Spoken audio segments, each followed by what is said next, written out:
Getty Images. Donald Trump at a campaign rally in Appleton, Wisconsin on March 30, 2016.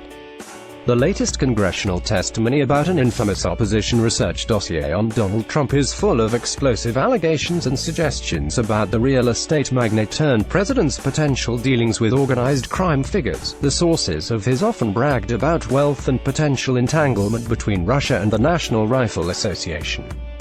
Div greater than div. Group greater than P. First child greater than. In the November testimony that was released Thursday, Glenn Simpson, a former Wall Street Journal reporter and a co-founder of Fusion GPS, talks at length about his firm's research into Trump's dealings and background.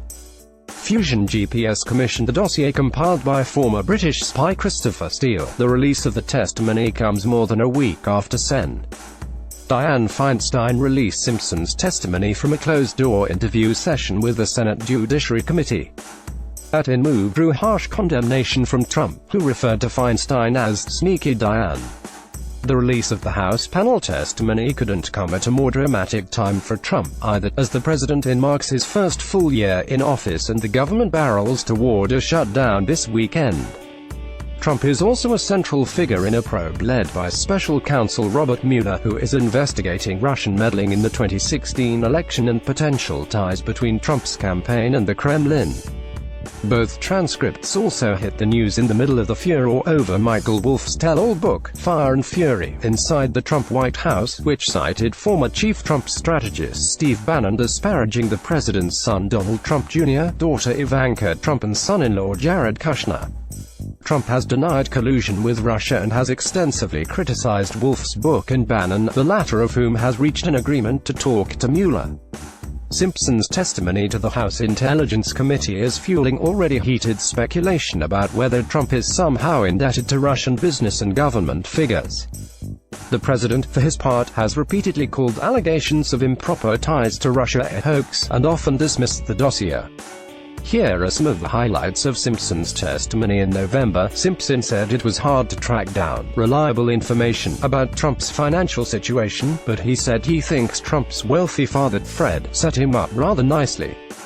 I also think that, a lot of his income comes from trusts and things that his father set up, and that he doesn't actually make that much money, in terms of profits from his own activities, Simpson said. He still funds much of his, assets that were acquired by his father. Trump, Simpson said, used to be mixed up with Italian mobsters before he became entangled with Russian organized crime types. We also had sort of more broadly learned that Mr. Trump had long-time associations with Italian organized crime figures, Simpson testified.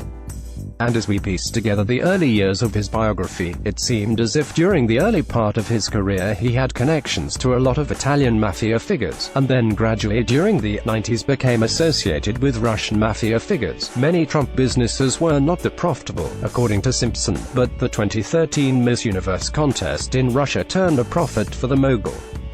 But, Simpson added, I don't think we have a full accounting, how much he got paid and where the money came from for putting that on in Russia. Trump properties in various locations around the globe received Russian money, Simpson said. Ultimately, what we came to realize was that the money was actually coming out of Russia and going into his properties in Florida and New York and Panama and Toronto and these other places. Simpson also referred to purported ties between the National Rifle Association and Russian bankers and organized crime leaders. It appears the Russians, infiltrated the NRA, the Fusion GPS co-founder testified. And there is more than one explanation for why. But I would say broadly speaking, it appears that the Russian operation was designed to infiltrate conservative organizations. And they targeted various conservative organizations, religious and otherwise, and they seem to have made a very concerted effort to get in with the NRA. On Thursday, McClatchy reported that the FBI was investigating Russian donations to the NRA, which was one of Trump's biggest supporters during the 2016 election.